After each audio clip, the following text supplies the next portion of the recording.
My name is Emily Harper, and I was 32 years old the night I finally realized something painfully simple about relationships. Sometimes the most powerful thing you can do is absolutely nothing. Not argue, not beg, not explain yourself. Just step back and let someone live with exactly what they asked for. The funny thing about emotional imbalance is that it rarely starts with screaming or dramatic fights. It starts quietly. A delayed reply, a canceled plan, a sigh on the other end of the phone that makes you feel like you're asking for too much just by existing. I had been dating Daniel Walker, 29, for about 7 months. We met the way a lot of modern relationships begin, through mutual friends. My friend Melissa invited me to a backyard barbecue last spring, and Daniel happened to be there with his coworker. He was charming, confident, the kind of man who could walk into a room and instantly make people feel like he belonged there. At first, everything between us felt easy. We had similar tastes in music, both loved hiking, and shared the same sarcastic sense of humor. The chemistry was natural enough that I never had to question whether we enjoyed each other's company. The first few months were great. We spent weekends exploring local breweries, cooking dinner together, and watching terrible reality TV shows we both pretended not to like. Daniel worked in commercial real estate development. His job was fast-paced and competitive, and I admired how ambitious he was. I run my own contracting projects, mostly renovation work and custom builds, so I understood the pressure that comes with juggling multiple deadlines. For a while, our lives seemed to fit together naturally. But around month 5, something began to shift. At first, the changes were small. Daniel would take longer to respond to messages. Then plans started getting canceled, sometimes just hours before we were supposed to meet. The first time, I didn't think much of it. Work emergency, late meeting, traffic. Those things happen. But then it happened again, and again. By the third time Daniel canceled dinner in the same month, the pattern was impossible to ignore. Even when we did spend time together, something felt off. He seemed distracted, constantly checking his phone, half listening when I talked. At first, I assumed he was stressed about work. I tried to be understanding, but eventually I asked. And that was when everything began to unravel. Whenever I brought up the distance between us, Daniel would flip the conversation around so quickly it left me dizzy. God, Emily, he sighed one night, you're being really needy lately. Needy. The word landed like a slap. I'm just asking if everything's okay, I said carefully. Everything is fine, he replied.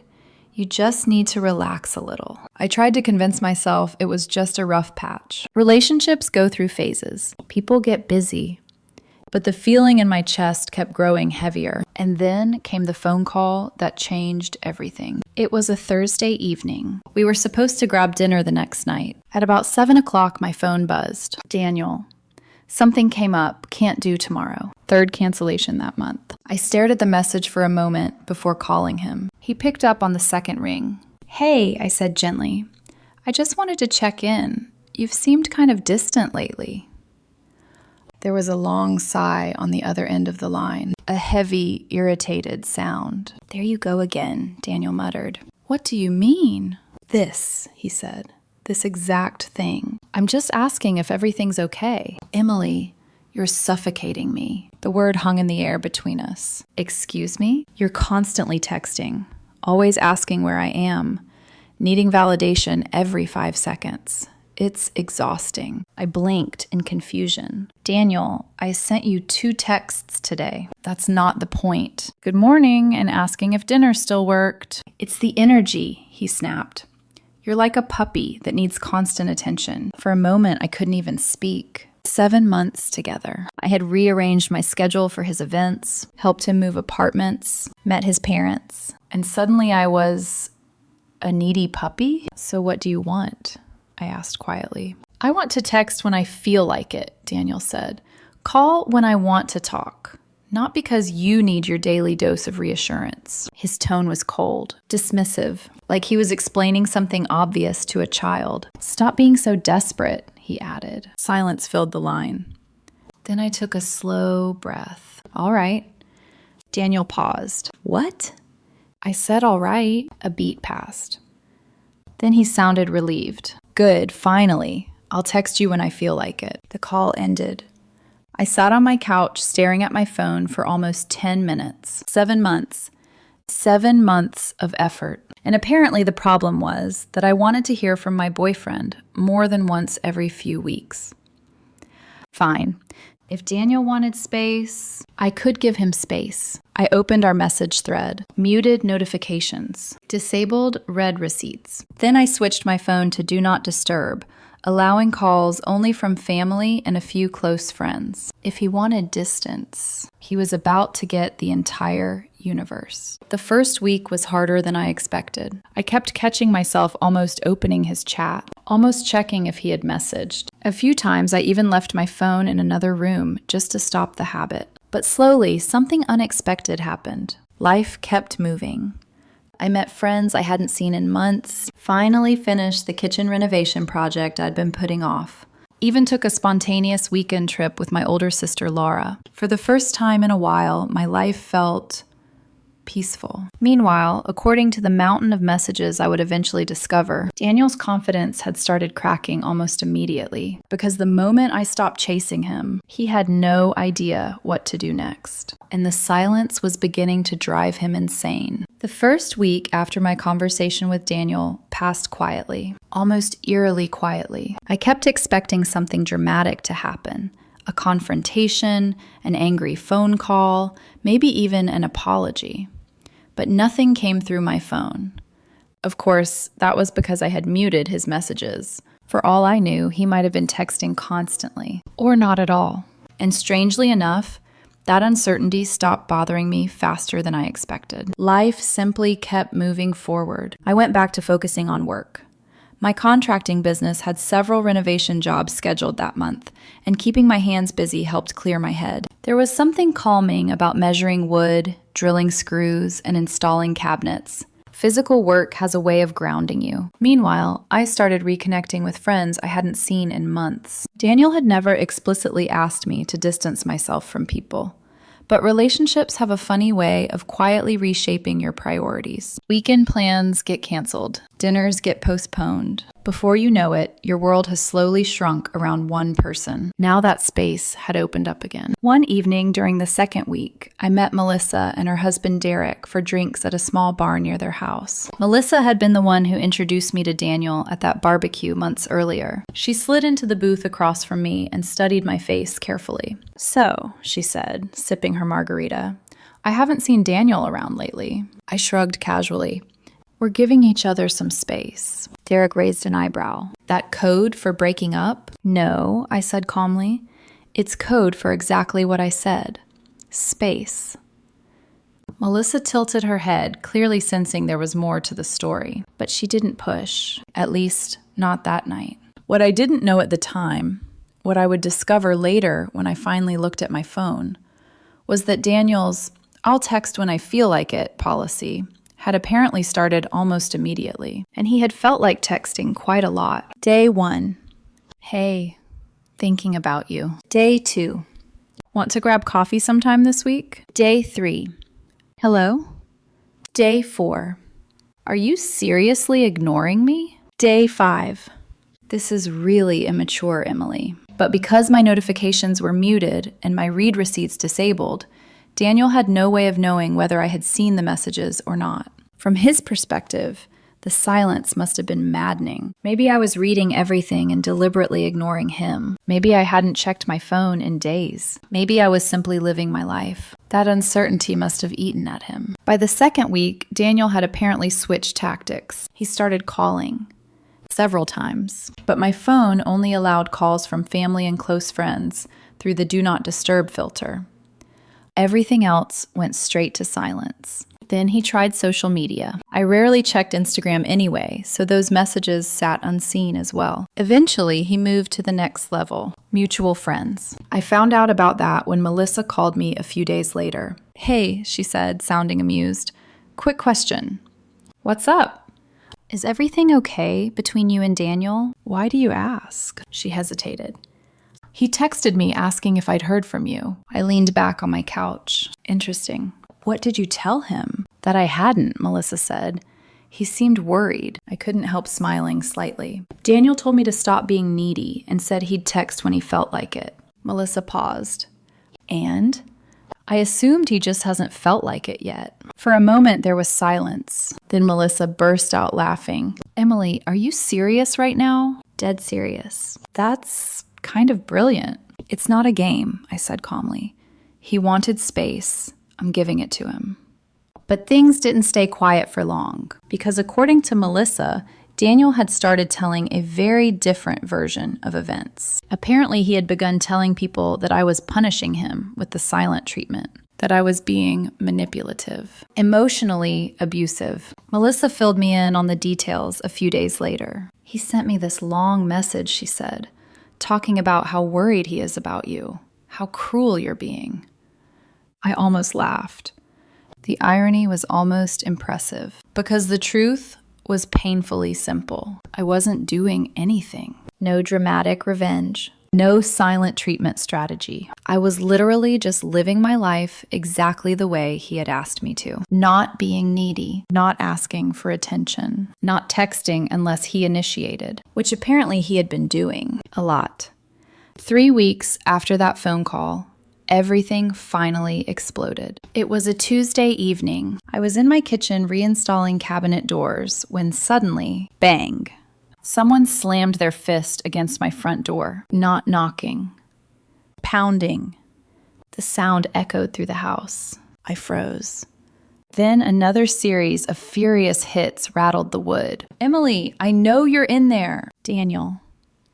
I walked slowly toward the door and looked through the peephole. There he was, hair messy, eyes wild, mascara smudged under his eyes like he hadn't slept properly in days. He looked completely unhinged. The pounding continued. Emily, your car is outside. I unlocked the door but kept the safety chain on. When I opened it slightly, Daniel immediately stepped forward. Where the hell have you been? His voice was loud enough to make the neighbor's dog start barking. I blinked calmly.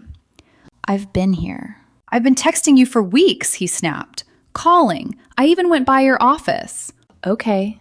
He stared at me like he couldn't believe what he was hearing. Okay, he repeated. That's all you have to say? I tilted my head slightly. You said you'd text when you felt like it. Daniel blinked. What? I assumed you hadn't felt like it. His face went from red to purple. I sent you hundreds of messages. Huh, I said thoughtfully. Must be a phone issue. Show me your phone. No. Why not? I met his eyes calmly. Because you told me I was suffocating you. His jaw tightened. I'm giving you space. That's not what I meant. You said stop being needy, I continued evenly. Stop texting. Give you space. Daniel ran his hands through his hair in frustration. This is manipulation. No, I said softly. This is literally what you asked for. He suddenly shoved against the door chain, trying to push past it. We need to talk about this. Do we? You're twisting my words. I'm repeating them. For a moment, Daniel just stood there, breathing heavily. Then something in his expressions shifted. His anger softened. His shoulders slumped. And suddenly, tears appeared. I was stressed, he said quietly. Work's been crazy. I didn't mean it. His voice trembled. I miss you, Emily. For a second, I almost felt sorry for him. Almost. But then I remembered the words. Needy. Desperate. Suffocating. 7 months of effort reduced to a punchline. Daniel, I said calmly, you called me a needy puppy. He looked away. I was having a bad day. For 3 months? That stopped him cold. Silence stretched between us. Finally, I continued. You wanted complete control over communication, I said quietly. When we talked, when we saw each other, when I was allowed to want attention. That's not true. You kept canceling plans. That was work. 3 times in 1 month. Daniel's frustration started rising again. You're being cruel. No, I said. I'm respecting your boundaries. His breathing grew faster. We're not done talking. I gently started closing the door. Yes, I said quietly. We are. And as the chain tightened and the door slowly shut, Daniel's panic was just beginning. The morning after Daniel showed up at my house, I finally did something I had avoided for 3 weeks.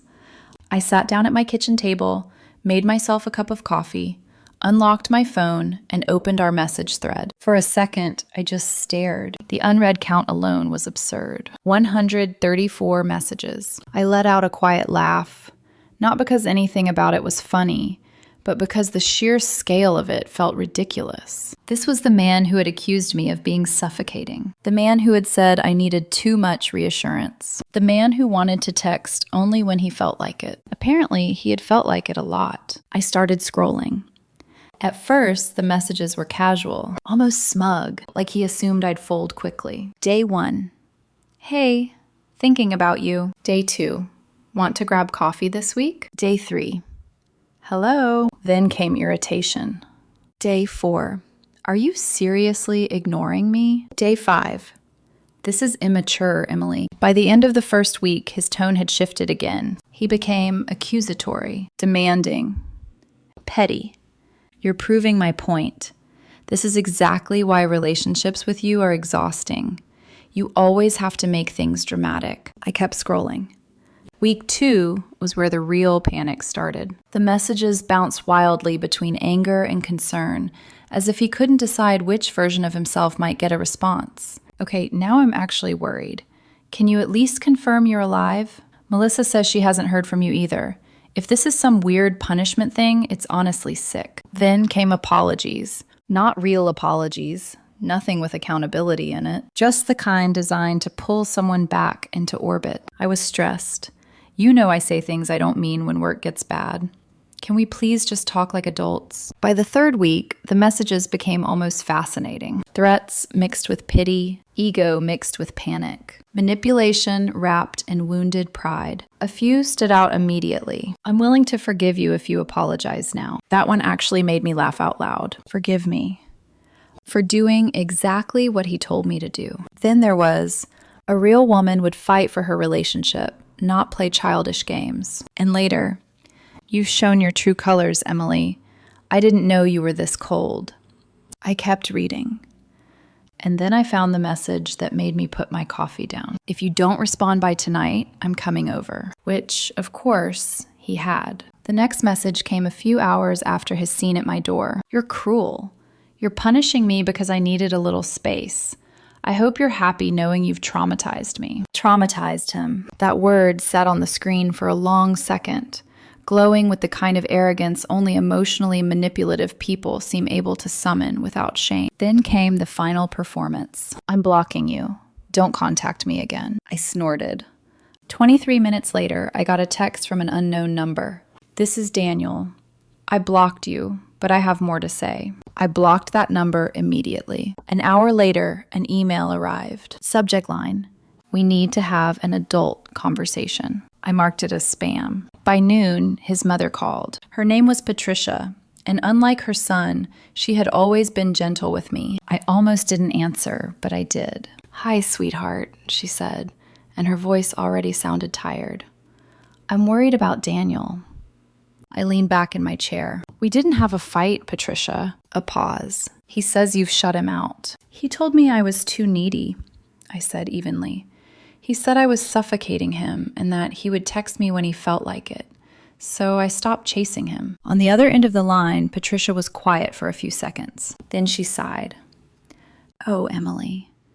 There was so much in those 2 words. Embarrassment, understanding, maybe even resignation. She stopped herself, then corrected it softly. He's always been like this when people stop revolving around him. That sentence told me more than she probably meant to. I'm sorry he involved you, I said. So am I, Patricia replied. You were always good to him. There was sadness in her voice, but no denial, no defense. She knew. Take care of yourself, she said before hanging up. That should have been the end of it. It wasn't. 2 days later, Daniel showed up at my office, or rather, at the remodeling site my team was using as a temporary operations base.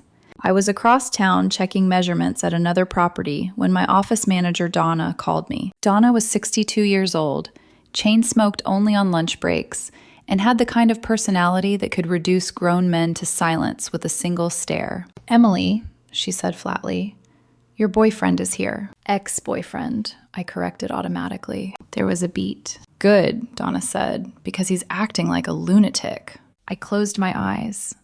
What is he doing? He came in asking where you were. When I told him you weren't here, he started pacing and saying you were unstable.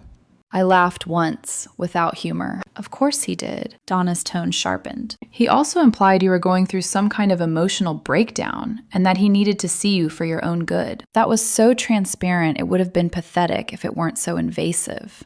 Don't let him in the back, I said. If he refuses to leave, call the police. Already threatened to, Donna replied. He left 5 minutes ago.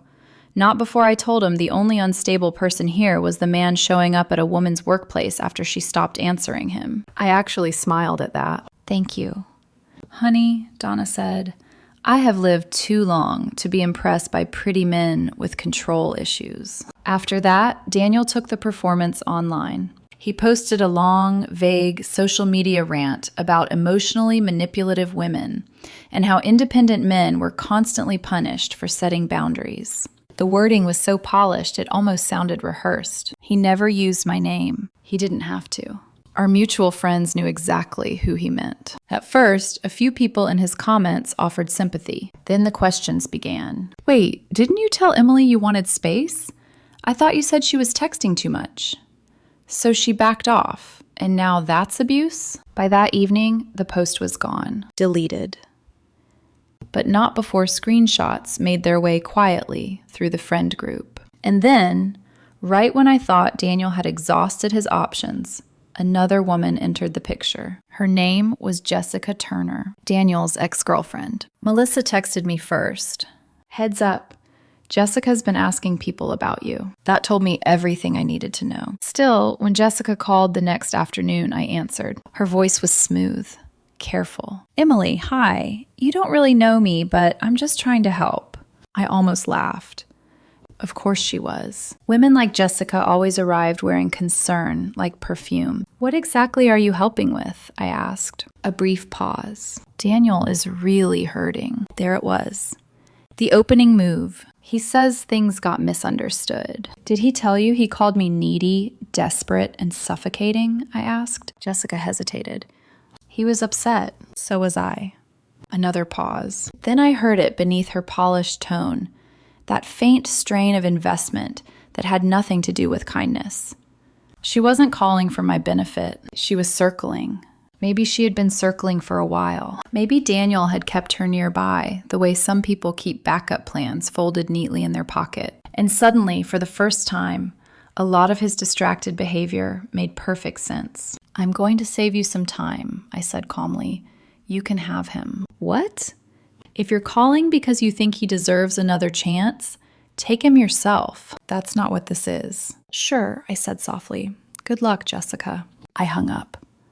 3 days later, I got an envelope in my mailbox. Inside was a badly formatted letter threatening legal action for emotional distress, abandonment, and deliberate psychological harm. It wasn't even on official letterhead. By then, the situation had crossed the line from messy breakup to harassment. And for the first time, I stopped thinking about closure. I started thinking about protection. The envelope sat on my kitchen counter for almost an hour before I touched it again. Not because I was afraid of it, but because the whole thing felt so absurd that I needed a moment to decide whether I should laugh or be annoyed. Finally, I picked it up and read it again. The letter was supposedly from a legal representative, claiming Daniel intended to pursue charges for emotional distress, abandonment, and psychological harm caused by deliberate neglect.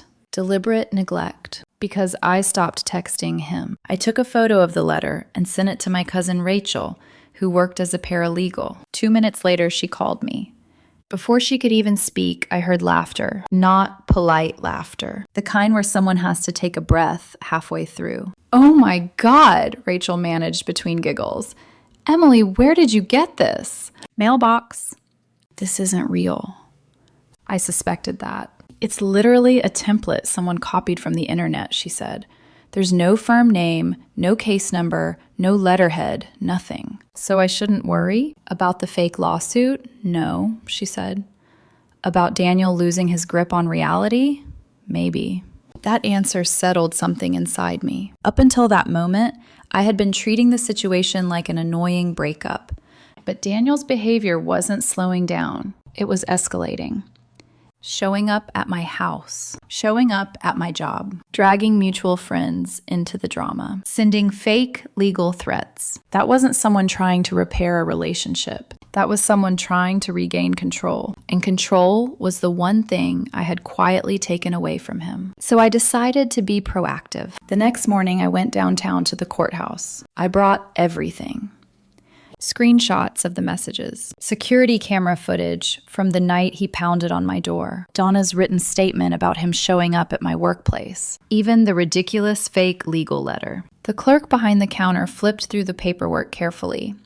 "Are you requesting a temporary restraining order?" she asked. "Yes." Within an hour, I was sitting in a small courtroom explaining the situation to a judge. He skimmed the documentation silently for several minutes. Then he looked up at me. "You have over 100 messages from him after you stopped responding?" "Yes, Your Honor." "And he appeared at your home and workplace?" "Yes." The judge nodded once. "Temporary no contact order granted." Just like that. Daniel was officially prohibited from contacting me in any form. He was served the paperwork the next afternoon. I know that because 2 hours later, my phone received a voicemail from an unknown number. His voice was unmistakable. "You filed a restraining order?" Daniel's voice snapped through the speaker. "Are you serious right now? I'm the victim here, Emily." I sat at my desk, listening calmly. "You psychologically abused me," he continued. "You're going to regret this. My father knows people in city government. You're finished." Click. Threat. Denial. Blame. The script was almost predictable. I forwarded the voicemail to Rachel. "Violation number 1, she texted back. Apparently, Daniel hadn't bothered reading the restraining order carefully. Any attempt to contact me, directly or through someone else, was illegal. And Daniel kept trying. 3 days later, a woman knocked on my door. When I opened it, she looked uncomfortable before even speaking. "Hi," she said awkwardly. "I'm Brittany. I'm a friend of Daniel's." I immediately shook my head. "There's a restraining order. I can't accept anything." She held up an envelope apologetically. "I told him this was a bad idea." "I'm sure you did," she sighed. "He asked me to deliver a letter. I figured you'd say no." "Correct."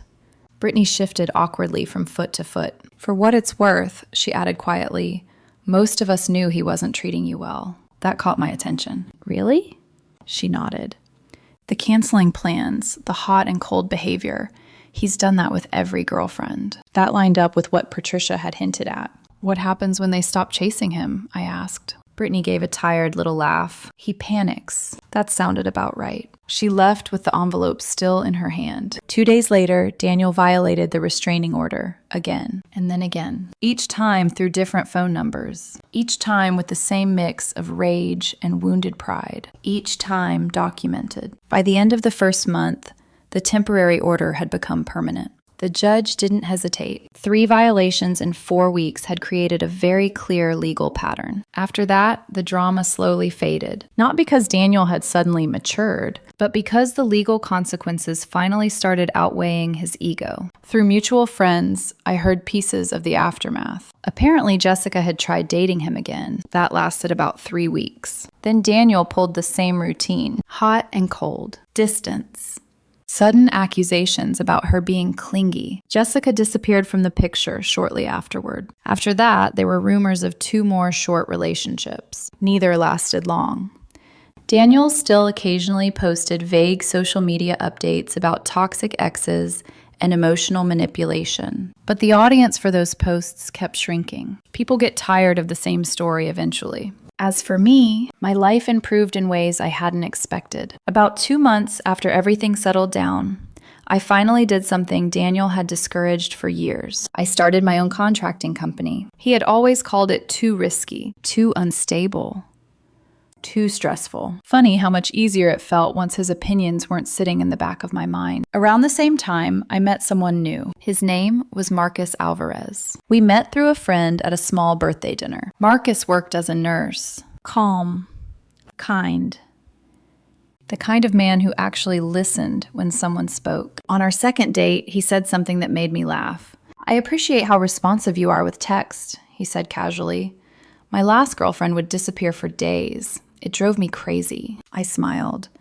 Trust me, I said, communication won't be a problem. And it wasn't. The difference between Marcus and Daniel felt like the difference between breathing fresh air and living in a sealed room. Marcus made plans, kept them, answered messages like a normal human being, didn't treat basic relationship interaction like some enormous burden. A few weeks ago, I ran into Melissa at the hardware store. She leaned on her cart and smiled. Heard you're doing well. Can't complain. She lowered her voice. Daniel still tells people you emotionally abused him. I shrugged. He's entitled to his version of events. Melissa smirked. Derek ran into him at a bar last weekend. And? He was drunk, crying to some guy about how you were the one who got away. I laughed softly. I didn't get away. I picked up a box of screws and tossed it into my cart. He pushed me out, I said, then got mad when I didn't come crawling back. Melissa grinned. That's exactly what Derek told him. How'd that go? He threw a drink at Derek. We both laughed. And as I walked toward the checkout counter, one simple truth felt clearer than ever. When someone tells you your basic needs are too much, believe them. Don't argue. Don't shrink yourself. Don't try to prove you're worth basic respect. Just walk away. Daniel wanted a relationship where he controlled everything. When we talked, when we met, how much attention I was allowed to want. That wasn't love. That was power. And the funniest part, all I did was give him exactly what he asked for. Complete space, no neediness, no chasing. And it broke his world because what he actually wanted was an audience. Some people don't want partners. They want fans they can turn on and off. The restraining order is still active. Every now and then, Daniel tests it with fake accounts or messages through distant acquaintances. Each violation gets documented. Each one strengthens the legal record. But honestly, that's not my problem anymore. He wanted space, so I gave him an entire universe of it. Sometimes the best revenge isn't a plan. Sometimes it's simply taking someone at their word and letting them live with the consequences.